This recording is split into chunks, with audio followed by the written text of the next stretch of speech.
Cuando vuelvas de hacer las compras, recordá siempre higienizarte y limpiar todos los objetos que tuvieron contacto con el exterior. Y si compraste frutas y verduras, seguí estos pasos. Para desinfectarlas, sumergilas en una mezcla de 1 litro de agua, más 1,5 mililitros o media cucharada de lavandina. Ten en cuenta que debe ser lavandina de uso doméstico, con una concentración de 55 gramos por litro. Déjalas ahí 20 minutos y volvé a enjuagarlas con agua limpia antes de guardarlas. Cuando vayas a cocinar, recordá lavarte las manos antes de empezar y hacerlo con utensilios y sobre superficies limpias. Seguí cuidándote. Argentina Unida. Argentina Presidencia. Toda la actividad parlamentaria de la Cámara de Diputados. La cobertura del tratamiento político de leyes. La opinión de los protagonistas. El día a día de los diputados y diputadas de la Nación. DTV, el periodismo en el Congreso, de lunes a viernes.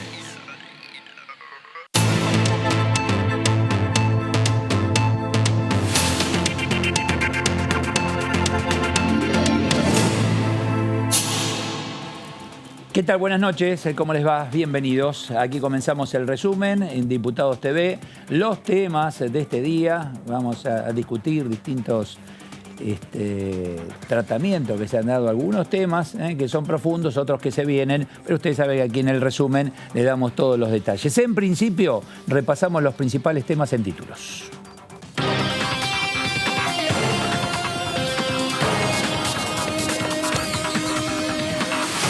Definen la continuidad del protocolo de sesiones remotas tras el vencimiento del acuerdo para sesionar de forma virtual. Juntos por el Cambio adelantó que no lo prorrogará. Consideran que se debe volver a sesionar de forma presencial. Presentaron propuestas para la pospandemia en comisión. La Comisión de Asuntos Cooperativos, Mutuales y de Organizaciones No Gubernamentales tuvo una reunión informativa sobre experiencias, desafíos y propuestas del tercer sector para la pospandemia. Fueron invitados representantes de la Confederación Cooperativa de la República Argentina, Coninagro, Conarcop y del Banco Credicop. Reunión informativa sobre menstruación en la agenda pública. Será mañana en la Comisión de Acción Social y Salud Pública. Contará con la participación de la comunicadora científica y coordinadora general de la campaña Menstruación, licenciada Agostina Mileo, psicóloga y doctora en Ciencias Sociales, la doctora Eugenia Tarzibachi, y médica ginecóloga y sexóloga, la doctora Florencia Salort.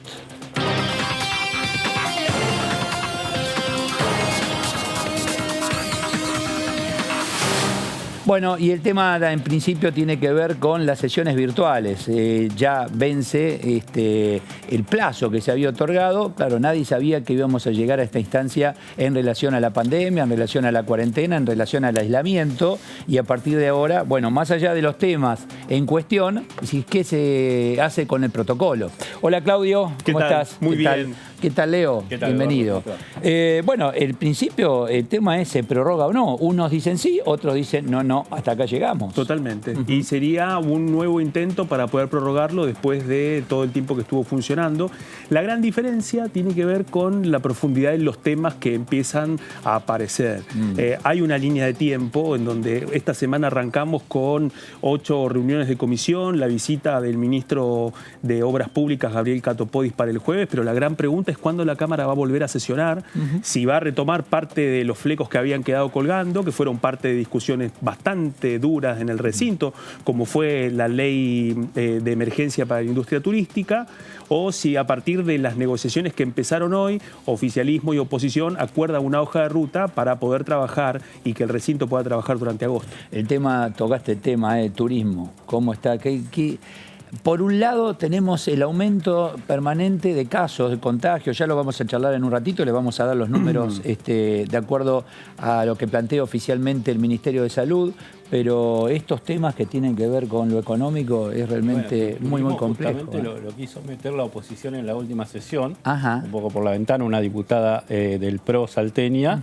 Y como no estaba en el temario... ¿El que quiso meter por la ventana? ¿Qué era? El tema que no estaba acordado previamente, el tema de la emergencia al turismo. Claro, el tema de auxilio al turismo, emergencia, que es el dictamen de la oposición. Sí. Quisieron que se votara, necesitaban los 2 tercios, obviamente no lo tuvieron. Entonces perdieron la posibilidad. Y hoy pero, sería de beneficio, ¿no? Le falta Porque una la verdad comisión, que- le falta presupuesto. falta. Tiene defensa del consumidor y tiene turismo. Pero Juntos por el Cambio sigue insistiendo con que es necesaria la emergencia y no el auxilio de, ¿te acordás de adelantar? Sí, claro, me acuerdo. la El dinero. ayuda. El tema es que, como todo va cambiando minuto a minuto, ¿quién se va a ir de vacaciones? Ya se está planteando, muchos dicen, ¿voy o no voy? Aunque me abran la costa atlántica o las sierras, claro, el que te observa como turismo receptivo dice, sí, por favor, háganlo, pero ¿seguro? ¿Y si te llevamos el bicho a la costa? Bueno, esa es la gran pregunta. ¿Qué hacemos? O sea, es una situación, por eso No, es lo que se compra en 2020, te daban un 50% Sí, me acuerdo, usar en para el próximo 2021, año. Y el Sí. 2020 Ya estamos. se termina sin abrir, Sí. me parece. ¿Era oportuno discutir el tema o no? La emergencia turismo. Es que la Por emergencia del todo. turismo Pasa es mucha que- más plata y el oficialismo dice que estuvo Sí, incluido dentro de la moratoria y de otras cosas macro, Sí. como se viene reforma tributaria o presupuesto nacional, entonces por eso no querían Sí, una sí. emergencia para turismo, porque como también decías vos, empieza la emergencia del turismo y después te vienen todos a No, pedir y la ya emergencia. tenés ahora la moratoria impositiva, bienvenido. Y ya tenés un nuevo ATP, bienvenido. Pero todo tiene su límite también, ¿no? Sí. O sea, abrí la caja donde tenés el dinero, no hay más. ¿Y qué hacemos? Y con el turismo son tres enfoques los que hay en juego. Por una parte, el Senado, que está discutiendo un proyecto de ley también. Y en la Cámara de Diputados, Juntos por el Cambio intentó tratar en el recinto un proyecto que no tenía dictamen. El oficialismo sostiene la validez de que sí tiene dictamen. Sí. La diferencia entre uno y el otro es el alcance de las ayudas. Ahora, estos temas no se pueden discutir en forma virtual o presencial. ¿Hay Hasta ahora sí, diferencia? y ese es el tema. Ah, Parece, por eso decía que ese es uno de los flecos. de lo virtual, ¿eh? Lo que pasa es que todavía... Pero el tema es que vence ahora, ¿no? Las virtuales vencieron el viernes pasado. Sí. ¿Y? Habían vencido en la primera tanda, ¿te acordás que se vencieron, pero interpretaron que los días hábiles eran hábiles, entonces lo extendieron 10 o 12 días ¿Y más? ahora? Ahora se vencieron el viernes ¿Y? ante la inminencia y ante la coyuntura que está pasando con reforma judicial, con temas que son controvertidos, no se va a habilitar. El tan problema no fácilmente. es la virtualidad, sino el tema. Bueno, pero lo que dice, Reforma de la el justicia. oficialismo es... Ahí es donde dicen Pero no. ahí por hay, eso. ahí hay un tema importante. El Senado recién está tratando la reforma judicial. Es decir, que si fuera exitosa el debate y derivara en una aprobación en la Cámara Alta, posiblemente podría ingresar recién en septiembre. O sea que la gran pregunta es ¿por qué no renovarlo durante agosto? Por Lo eso- tengo esperando a Eduardo Valdés. Por supuesto. Lo saludamos. Eduardo Serenelini, buenas noches. Un gusto, Eduardo, ¿cómo les va? Bien, muy bien, aquí estamos. Digo, virtual o presencial, el tema es llevar adelante los temas urgentes, que son muchos, Eduardo, ¿no? Por estos tiempos. Sin duda, pero creo que sería una gran irresponsabilidad nosotros plantear hoy levantar las virtuales, ¿no? Sinceramente, en la ciudad de Buenos Aires, la ciudad que nosotros vivimos, se están dando junto con la provincia de Buenos Aires los mayores números de infección, ¿no? No está para hacerse el macho y venir en caravanas como hicieron en algún momento los muchachos saliendo desde Jujuy y llegando a la capital. Jujuy está muy mal. Ha habido rebrotes, o sea, está bien como diciendo por unos días queremos ver cuál es la agenda que viene, pero para mí volver a hacerlas presenciales a la que tengamos que obligar que diputados que viven en ciudades o en provincias que está muy bien trabajado, por ejemplo los sanjuaninos que hoy empezaron las clases, a que vengan a arriesgar su vida a la ciudad de Buenos Aires o viceversa, me parece un error, me parece que no es serio ni siquiera, en estos momentos no es serio ni siquiera plantearlo, lo digo honestamente. En estos tiempos, Eduardo, y en el día a día, en el minuto a minuto, primero ver qué pasa con los contagios y con las personas fallecidas y a partir de allí qué medidas se toman, ¿no? Punto de partida está ahí. Pero es que lo que estamos previendo, o sea, al menos lo que yo he visto como televidente nada más, es que la curva va en ascenso. En la provincia de Buenos Aires ayer ha sido muy fuerte. Y hoy se espera que en la ciudad también. Entonces no estamos para improvisar en estas cosas. ¿Para qué hemos hecho el esfuerzo que hemos hecho, que en el mundo nos tienen como uno de los 5 países que mejor ha enfrentado la pandemia, con menor cantidad de muertos, con una cantidad de infectados recuperados que nos ponen en un lugar de liderazgo respecto a la calidad y a la capacidad de nuestra medicina? También hay que decirlo a eso. Y entonces, ¿por qué? Por un capricho político. Mientras tanto, el presidente del partido de la oposición está en la Costa Azul mirando desde allá por 40 días. Me parece realmente muy poco serio, no comparto. Creo que todo lo que estamos discutiendo, los temas que ustedes están diciendo, ningún caso se lo sustrae al Parlamento, está para venir a discutir al Parlamento, tanto la reforma judicial como todos los demás temas. Eduardo. Entonces, sí. Sí, perdón que lo interrumpa. Claudio Mardones lo saluda desde el piso. ¿Cómo les va? ¿Cómo anda? Eduardo, Claudio, una pregunta.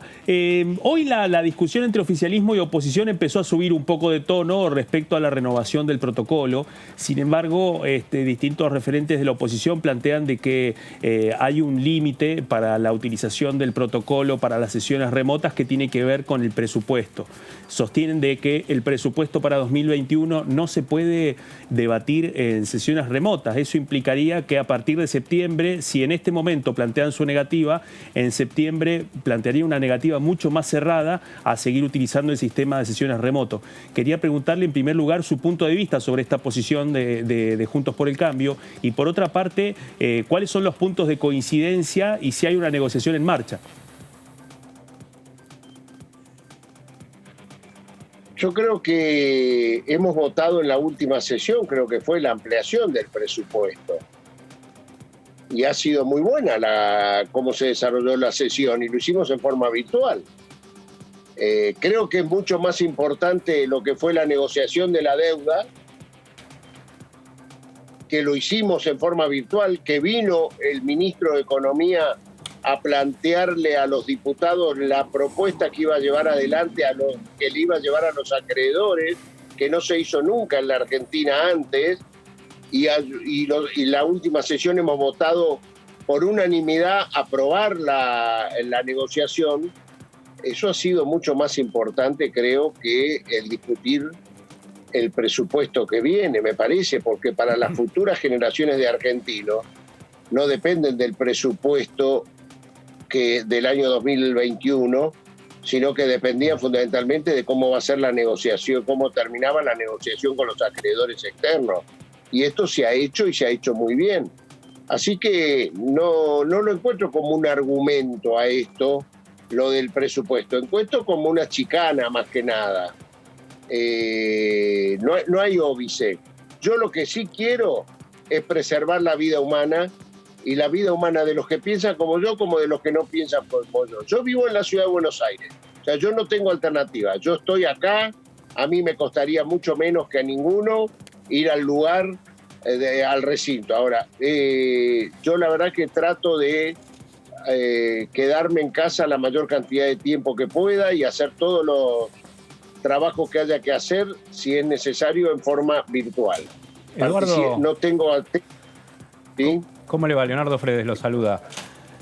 Leonardo, un gusto. ¿Cómo anda? Alfredo Cornejo dijo que son intransigentes en el tema y que se piden sesiones presenciales o acá en el Congreso o en un lugar más grande, un teatro, un estadio. Si son intransigentes, ¿ya se ve desde el Frente de Todos buscando el quórum de 129 y trabajar o empezar las sesiones sin el principal partido opositor? ¿Cuál Cornejo? El Cornejo, ¿esto es ahora de Cornejo, antes de que entre en emergencia Mendoza, como está pasando en estos días, en estas horas? ¿O lo dijo hoy, lo dijo ayer? ¿O es una declaración de Cornejo de hará 20 días, un mes? No. Porque me parece que Cornejo no va a poder salir de Mendoza, al paso que está Mendoza.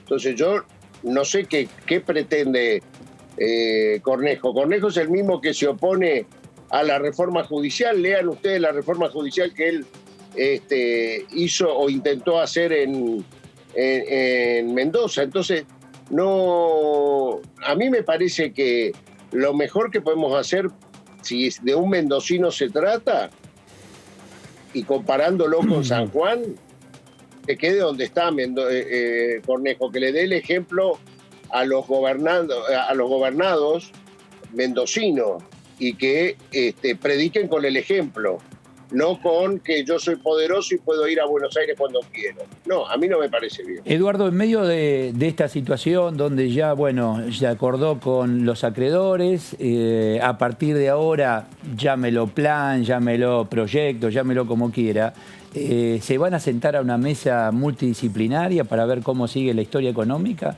social? Sí, por supuesto. Y ahí sí se van a necesitar todos, ¿no? Ustedes son buenos analistas. Ustedes analizaron, en la negociación de la deuda, estuvo plasmada la política internacional del gobierno. Y por eso quiero aprovechar, ya que estoy en Diputados TV, agradecer a los países que nos ayudaron, empezando por Israel, con Benjamín Netanyahu, en aquel viaje que Cristina Fernández de Kirchner nos instó. Yo lo acompañé al presidente a que vayamos al 75 aniversario del Holocausto, y que sentimos cuando terminamos la reunión con Netanyahu como que había un crack que nos abría las puertas para encontrar el objetivo de una buena negociación. El encuentro con Angela Merkel en Alemania, el encuentro con Giuseppe Leone en Italia, el encuentro con el presidente de España, Pedro Sánchez, y lo que hizo el Papa abriendo la Casina Pío IV, y invitando a los premios Nobel con Stiglitz a la cabeza y a Georgieva, la directora ejecutiva del Fondo Monetario Internacional. Y fíjense que esa política internacional con esos países, más algunos que me estoy olvidando, no fue óbice para que Alberto Fernández se fuera a saludar a Lula cuando estaba preso, o le abriera la Argentina a Evo cuando lo necesitó, o pidiera, como fue la semana pasada, que no proscriban a Rafael Correa en Ecuador. Esa es la política exterior argentina, no la que viene el cuco y tenés que jugar del lado blanco o del lado negro. No. Está bien, Eduardo, pero ese es el agradecimiento. Muy bien, pero digo, a partir de ahora, donde ellos ya se cumplió, creo que ahora queda algo con el Fondo Monetario y parece que el Papa va a acompañar también, algo leía el otro día. Pero a partir de ahora, digo, aquí en casa, ¿qué pasos seguimos ante esta situación? Ante la situación de los acuerdos internacionales. No, la situación económica interna, los sectores, la necesidad del pequeño. Vos querés, yo hago una pregunta. A partir de que nosotros encontramos la fórmula de un acuerdo con los acreedores ayudó. Y con el Fondo Monetario Internacional, todavía no cerramos, es cuando podemos planificar la economía argentina. A eso me refería. Exacto, a eso me refería. Lo demás es una chantada. No puede haber presupuesto, debate presupuestario, si primero no cerramos de qué con qué recursos vamos a contar. Esto es lo que yo discuto con la oposición. ¿De qué presupuesto quiere que mandemos un presupuesto mentiroso? Creo que hay que tener respeto por los argentinos, y cuando discutamos un presupuesto que vamos a cumplir. Por algo es la ley de leyes, el presupuesto. Y entonces, en ese sentido, creo que lo primero que tenemos que hacer es terminar de cerrar el acuerdo con el Fondo Monetario Internacional. Lo demás me parece que es mentira. Eduardo, lo saco un poco de la discusión coyuntural que esta semana va a estar atravesada por cómo renovar el protocolo, pero hay algo que no se ha suspendido en el proceso de trabajo, que tiene que ver con lo que están haciendo en la Comisión de Seguimiento de Organismos de Inteligencia, la bicameral, y como usted forma parte de esa bicameral, quería preguntarle cómo venían avanzando de acuerdo a la investigación que estaban haciendo en forma paralela y coordinando con el juez de Lomas de Zamora, Juan Pablo Augé, respecto a la presunta red de espionaje que funcionó bajo órdenes de la AFI durante la gestión del presidente Mauricio Macri. Bueno, Se está trabajando muy bien. Yo creo que la comisión bicameral se ha transformado en un lugar donde los agentes de inteligencia nos piden, lo dicen así abiertamente, que pueden llegar a hablar de lo que verdaderamente pasó. Parece que en la nueva ley de inteligencia vamos a tener que poner una instancia dentro de la propia organización para que la gente que ve algo ilegal lo pueda volcar, porque dicen que hoy no lo pueden hacer dentro de la propia agencia. Por eso valoran mucho que puedan venir a conversar a la comisión, y como somos una comisión de contralor, ellos tienen la obligación de contarnos las cosas que sucedieron, y ahí es donde vemos que hay una gran bronca entre los agentes más bajos, a los que mandaron, por ejemplo, adentro del auto frente al Instituto Patria, y nosotros lo hemos visto cuando han ido a Rivas y Magdalani a declarar al juzgado de Lomas de Zamora y esgrimieron de que ellos están sobreseídos ya definitivamente en una causa que se llevó adelante en Comodoro Pi, y que si alguien ha hecho algo ilegal son agentes infieles. Y resulta que entonces vinieron los supuestos agentes infieles, y dijeron, miren, a nosotros nos mandaron a hacer esto, y nosotros dijimos que estábamos en contra. Y a pesar de eso nos amenazaron con esto, y así se fue sabiendo la verdad. Pero aparte quiero hacer un homenaje también a la justicia, porque esto va a llegar al final, no tengan ninguna duda, dentro de la comisión y dentro de la justicia, porque esta vez va a haber final. Porque gracias a Dios yo voy a reivindicar al doctor Villena, que tuvo el coraje de ir a allanar los domicilios de los agentes de inteligencia, y tenemos las pruebas, ¿saben dónde? En los celulares. Hoy, la verdad está en este aparatito. El que es honesto, el que es inocente, que ponga su celular a disposición de la justicia y que se lo pueda peritar y auditar para ver que no hizo inteligencia ilegal. A mí particularmente, cuando un día me quisieron involucrar en algo, que ahora cuando vienen a declarar los agentes nos cuentan de que ese operativo PUF fue inventado para parar el volumen que traía lo que estaba desarrollándose en la justicia de Dolores, que no sabían cómo pararlo mediáticamente, inventaron esto del PUF. Bueno, ¿yo qué hice? Me presenté inmediatamente a las 24 horas al fiscal y le dije, tome, acá tiene mi celular, audítemelo. Esto es lo que creo que está pasando hoy. La verdad está acá, en los celulares. Entonces yo le digo a Nieto, al secretario privado de Macri, a Susana Martinengo, al propio Mauricio Macri, que si son inocentes dejen que la jueza Servini de Cubría, que quiere auditar los celulares de quienes supuestamente integraron la comisión, esa comisión que tenían para analizar el movimiento en la justicia. La mesa judicial, dice usted. La mesa judicial, y aparte ahora vieron que aparecieron estos celulares, que había más de 100 celulares encriptados. Exactamente, encriptados. ¿Y cómo se supo eso? Gracias a uno de estos agentes que fueron que fueron inocentes y que los expusieron a que hicieran cosas que no querían hacer, Costes, fue y lo contó en Lomas de Zamora, en su declaración indagatoria. Y resulta que era verdad. Y ahora se ha encontrado uno de esos 100 celulares en la AFI, que, oh casualidad, el que lo devolvió es Daniel Angelici. ¿Saben que Daniel Angelici nunca fue funcionario del gobierno nacional?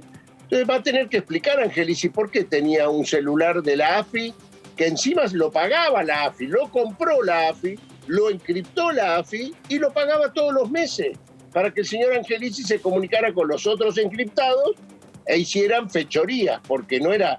Yo no necesito un celular encriptado, se lo digo, ni aunque me lo ofrezcan lo acepto. No hay nada que uno... Cuando uno tiene que hacer... hay cosas que no le puede contar a las personas de bien, es porque no está haciendo cosas como la gente. La política es eso, chicos. La política es hacer cosas para el bien de la gente. Y cuando a uno le piden hacer algo que no lo puede contar ni a sus hijos ni a sus amigos, es porque no está haciendo bien. Es como en el periodismo. Cuando ustedes no pueden mirar a los ojos a alguien por las cosas que le quieren hacer decir, no es periodismo. Bueno, esto es lo mismo. Entonces ahora, esto que ustedes me hablan del espionaje ilegal, les aseguro que en un año a más tardar va a estar todo resuelto, porque no paran de callar Gracias, los Eduardo. inocentes. Está claro, está bien, No, está bien, gracias. Hay una, hablando de celulares, no, mientras charlaba me acordé, hay una película que se juntan 4 o 5 parejas. Escuche, Eduardo, a lo mejor usted la vio. Y dice, bueno, vamos a hacer no me lleve a temas. No, vamos a hacer un juego, dice. ¿Qué hacemos? Todos ponemos el celular en el centro de la mesa y lo agarra cada uno el que quiere. ¿Se animan? Y ahí empieza la película. Es recomendable, no me acuerdo el nombre ahora, pero es buena. ¿La vieron ustedes? No. Es buenísima, es buenísima. Tiene que ver con esto. Por favor, cuando se acuerde, Te la mando. dígale a Mardones que me quedé con las ganas. Ah, bueno. Un abrazo, gracias, Eduardo. Muchas gracias. Gracias. Hasta luego. Bueno, es una obra de teatro allá. Obra de teatro juntos en la nada, pero es buenísima porque son distintas parejas. Dice, bueno, muy bien. A ver si quién sea, obviamente desbloqueado, ¿no? Y lo ponemos todos acá, vos agarrás el de la esposa de él agarra el de mío, y bueno, y a ver, y se arma un... Te imaginás, ¿no? Una novela. ¿Eh? Una novela genial. Una novela, ¿qué va a ser? Bueno, ¿quedó claro, Leo? Quedó claro esto. Perfecto Desconocido se llama. Ahí está. Si está Eduardo todavía del otro lado, Perfecto Desconocido. Hay una versión italiana y hay otra versión que es española. Creo que está en Netflix, está todavía. La italiana es buenísima, es la original. La española está muy buena también. Hasta se hizo teatro acá. Eduardo, ¿me está escuchando? ¿Sí? ¿Estamos ahí? La estoy escuchando. Ahí está. Perfecto Desconocido. Perfectos Desconocidos. O sea, todos. Entonces se sientan a la mesa y es buenísima. Y después charlamos. Un abrazo. Que sea para todo el público. Un abrazo. Sí, por Chao, supuesto, gracias. por supuesto. Un abrazo grande. Claro. Bueno, ¿quedó claro, Leo? Quedó claro, Quedó ¿no? claro que me parece que... A ver qué pasa, Me parece ¿no? que el ¿Cómo oficialismo sigue? va a tener que juntar el quórum. Me parece que lo de la reforma judicial con el tema del sistema virtual es una primera instancia a la que apelaba Juntos por el Cambio para mostrar su desacuerdo. Claro. Si hubiera sesiones presenciales, si fuera un año normal, el oficialismo para la reforma judicial también hubiera tenido que juntar el quórum, me parece. Y bueno, me parece que vamos a terminar con el oficialismo buscando a los aliados, Ramón. ¿Es a los un tema de cordobeses. importancia de tema o no? Más allá de virtual. La o medida presencial. para poder sesionar en forma remota, Sí. el acuerdo hasta ahora Sí. es que todos los temas tienen que ser consensuados entre oficialismo y oposición. Es cierto que a partir del pedido de certeza de constitucionalidad que hizo el Senado a la Corte Suprema, se abre una ventana que tiene que ver con un tema central, que la resolución de la Corte plantea de que el Congreso y las dos cámaras del Congreso dictan su reglamento, ratifica la autonomía tanto del Senado como de la Cámara de Diputados para definir su reglamento de funcionamiento. Esto implica que ante una situación, si esta situación se entrampara, podría existir la posibilidad de poder redefinir una parte del reglamento para poder seguir funcionando. Pero por el tema de reforma judicial, ¿podés detener la discusión virtual de otros temas? Hasta ahora, uno de los argumentos públicos que plantea Juntos por el Cambio es poner la reforma judicial en el medio. Lo cierto es que en el horizonte inmediato no aparece la reforma judicial porque se está discutiendo en el Senado. Este es uno de los argumentos del oficialismo también como diciendo hay una serie de cuestiones. Que todavía no. Hay claro. una serie de cuestiones en el temario que se pueden avanzar. Hay una parte de Juntos por el Cambio que tiene una predisposición mayor a poder analizar respuestas económicas ante la crisis y tratar de buscar acuerdos para correr los temas más Y espinosos. otra opción es pasar al tema por tema, sino Claro, dejar de hacerlo por mes y decir, bueno, acordemos, para esta semana estos temas de consenso. La semana que viene hablamos a ver si abrimos nuevamente. No, las y después virtuales. otra historia, pero ya voy a saludar al diputado Mena, pero no es la oposición solo Juntos por el Cambio. Claro, exactamente. La oposición, Así ¿no? O sea, no es solo por Tal ellos. cual. O sea que, diputado Mena, Eduardo Serenellini, buenas noches. Gracias por atendernos. ¿Qué tal? Buenas noches. ¿Cómo le va? ¿Qué dice? Digo, el tema, Muy yo bien. entiendo, reforma judicial. Ahora, ¿es el tema o hay una cantidad de urgencias que tal vez están primero antes que reforma judicial? ¿Cómo lo ven ustedes? No, la reforma judicial no es de ninguna manera una urgencia en un país que se está resquebrajando su situación económica con la cantidad de puestos de trabajo que se han perdido, con incremento notorio de la pobreza y sobre todo la caída del PBI que no tiene registro histórico. me parece que tratar este tema, que además creo que el título de reforma judicial le queda muy grande. No es una reforma judicial, en realidad es una ley que crea 324 órganos judiciales que van a salir más de 4.000 millones de pesos por año, al tiempo que tenemos vigente la ley de las 9 emergencias, que le ha cercenado el derecho a una actualización trimestral por fórmula legal, como dice la jurisprudencia de la Corte de las Jubilaciones. La verdad que es una contradicción enorme, ¿no? Esto más allá de todos los señalamientos que se le puedan hacer al proyecto y a la comisión de expertos o de notables que apunta a terminar justificando con un barniz académico la ampliación de los miembros de la Corte. Los fundamentos, o sea, los argumentos y el porqué y la defensa de esta reforma judicial, ¿usted la avala? Es decir, bueno, digo, por lo menos lo que se ha presentado en principio. No, insisto, no es una reforma judicial, es una ley de creación de cargos que reedita ¿Pero algo por que qué? se hizo hace exactamente... ¿Y por qué? ¿Cuál es el objetivo? ¿Cómo, perdón? ¿Cuál es el objetivo desde su punto de vista? Mire, si usted ve el proyecto de ley, el objetivo apunta a la justicia federal penal y especialmente a la justicia federal porteña, a duplicar la cantidad de cargos, creo que hasta es confeso el objetivo, licuar el poder de los jueces de Comodoro Pi. Ahora, se habla de Comodoro Pi como si Comodoro Pi hubiese caído desde el cielo por una fatalidad. En realidad, lo que le estaba comentando es que este proceso reedita lo que se hizo exactamente hace 30 años. Hace 30 años comenzó un proceso de degradación muy fuerte de la justicia federal argentina y fue sobre la base de, fíjese qué casualidad, presionar para obtener la renuncia del Procurador General de la Nación de entonces, que era Andrés D'Alessio. En segundo lugar, ampliar la cantidad de miembros de la Corte. Se pasó de 5 a 9 miembros. Se generó lo que se llamó la mayoría automática. Al poco tiempo teníamos el per saltum trucho, porque no fue por ley, un invento de la Corte no previsto en ninguna ley, a través del cual le sacaron la causa a un juez federal que había parado el proceso privatizador de aerolíneas por todas las irregularidades que tenía. Sin esperar a toda la vía recursiva, la Corte le sacó el expediente, habilitó el proceso, Aerolíneas se vendió al precio de 2 Boeing. Y luego vino la reforma judicial, que acá tenemos la otra casualidad. ¿En qué consistió? En duplicar la cantidad de jueces penales federales, la justicia criminal correccional de la capital.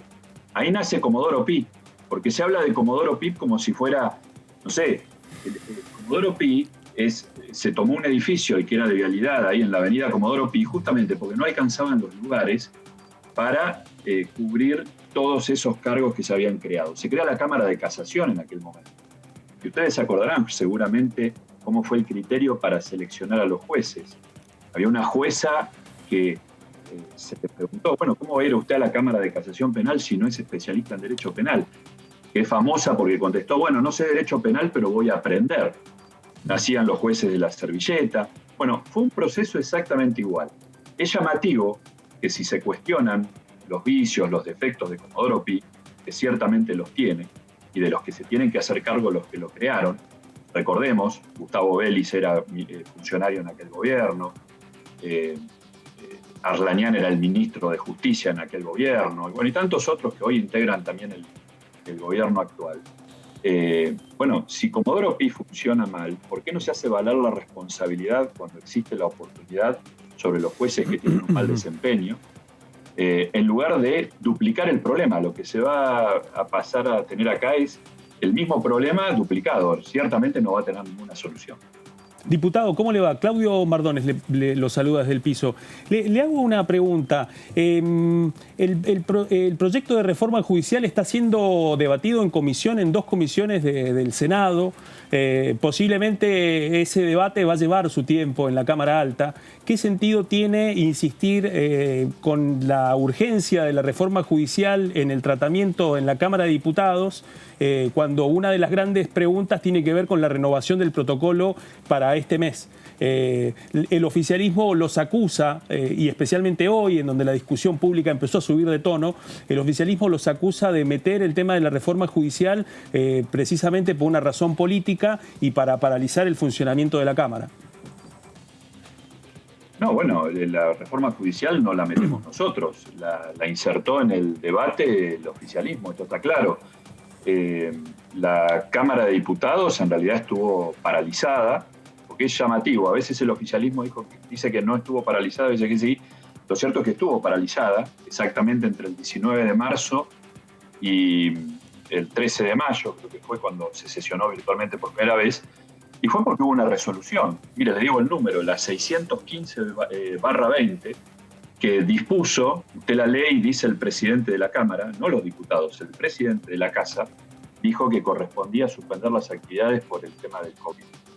Así que lejos está de nosotros pretender paralizar algo. Lo que de ninguna manera vamos a permitir es habilitar el funcionamiento remoto para tratar un tema tan grave, tan trascendente como es la reforma judicial. Es una cuestión que claramente requiere presencialidad si es que el oficialismo quiere avanzar en el tratamiento. Eso no depende de nosotros. Si fuera por nosotros, tendríamos que estar debatiendo otros temas, por ejemplo, cómo salimos del ajuste a los jubilados, cuándo empezamos a tratar el presupuesto 2021, sobre todo teniendo en cuenta que no tenemos presupuesto 2020. Creo que hay un montón de temas que sí requieren un tratamiento urgente. Yo le consultaba recién, por ejemplo, al diputado Valdés, una vez que se acordó con los acreedores, bueno, a partir de ahora, ¿cómo seguimos en cuanto a lo económico y ante una situación más que en emergencia, ¿no? ¿Cuál es el día a día que se viene? Porque es una pregunta que hacen sectores, no solo empresarios, sino también sindicales. ¿Cómo se sigue? Bueno, yo creo que es fundamental tener un plan. Este tema tan meneado de un plan, ningún país, ninguna economía funciona si no hay un plan.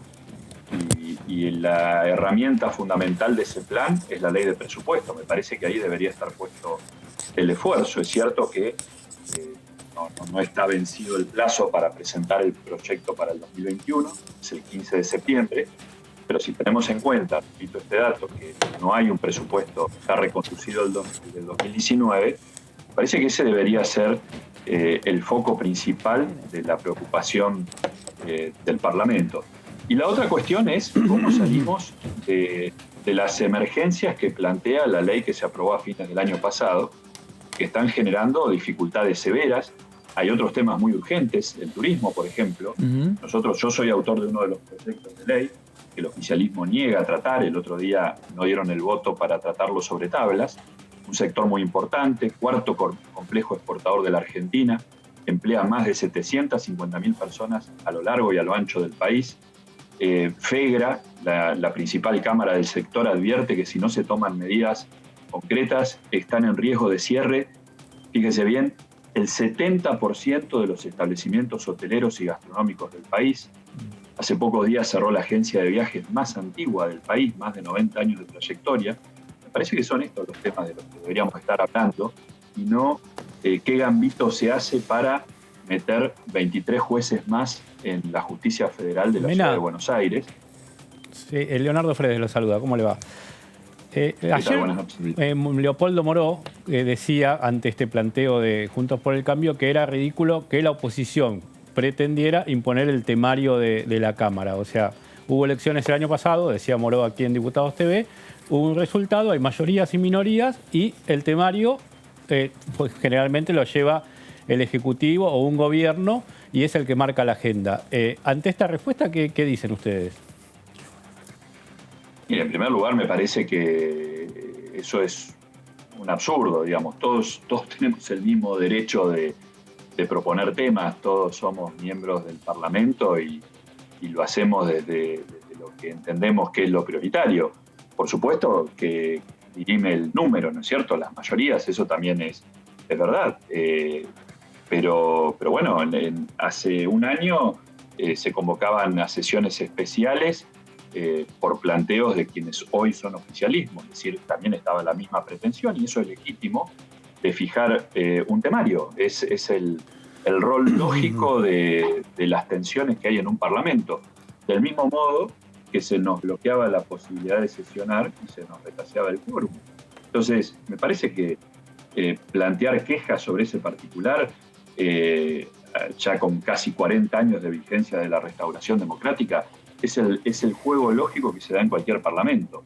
Y repito, en un tema tan grave, tan trascendente como es la pretensión de esta reforma judicial, es lógico que este tema, bueno, la oposición fije su postura, está bien que sea así y estamos muy firmes en ese posicionamiento. Claro, el tema es virtual o presencial, ¿no? Virtual o presencial. ¿Qué decidieron ahí? ¿Que no? ¿Solo presencial? ¿Virtual no? Hablando del protocolo. Mire, nosotros fuimos los primeros que reclamamos por el funcionamiento del Parlamento ante la constatación de que estaba cerrado. ¿Qué quiere decir que estaba cerrado?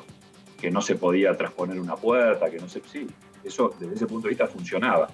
Pero repito este dato, entre el 19 de marzo y el 13 de mayo estuvo cerrado. No hubo ningún dictamen de comisión, no hubo proyectos de ley, no hubo sesión.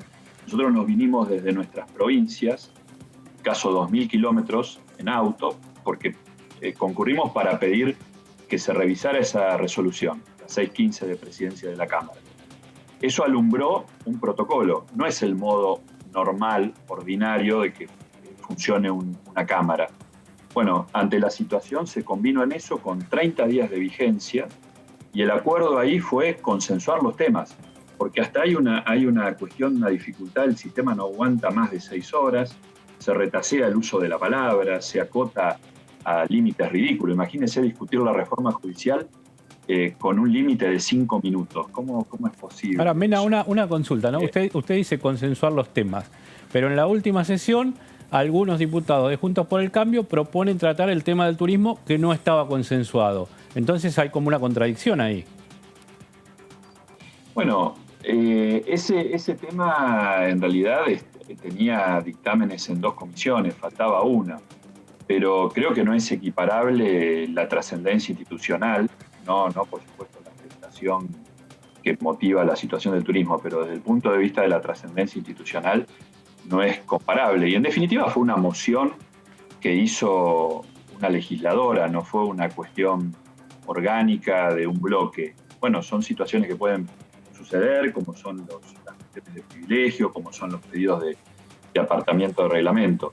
Pero la modalidad virtual requiere de temas que tengan un cierto consenso, aunque no necesariamente se voten en forma unánime, pero sí consenso en cuanto a la elaboración del temario. Y creo que a nadie se le escapa que este tema es imposible, hasta por la disponibilidad de tiempo, de lo que aguanta el sistema. Lo que yo le mencionaba recién, es un tema en el cual todo el mundo tiene derecho de expresarse, de explayarse. Quedó claro. Sin estos límites, ¿no? Gracias, diputado Mena, muy amable. Muchísimas gracias. Muy amable ustedes. Gracias, buenas noches. Muy amable, buenas noches. Yo no sabía que tenía una duración del sistema, 6 horas. Mirá vos, 6 horas, si no, claro, Hubo 2 o 3, hace 2 sesiones hubo que cortar y volver a reiniciar todos los... Sí, claro, pero cuando te dura 12, 13 horas, ¿qué hacen? ¿Cortan? Por eso te digo, hace 2 o 3 sesiones cortaron como a las 20, 21 horas y reiniciaron todo el sistema. Bueno, Hicieron o sea que se puede hacer eso también. Si se puede empalmar, sí, si hay buena voluntad y consenso, sí. Exactamente. Sí. Y pero no es el tema del sistema. Y pareciera... El tema es el tema discutido. Hay un elemento que lo viene planteando especialmente el radicalismo, que tiene que ver en la última sesión, cuando la diputada Fernanda Vallejos tuvo dificultades para poder terminar su exposición como miembro informante de la Comisión de Finanzas.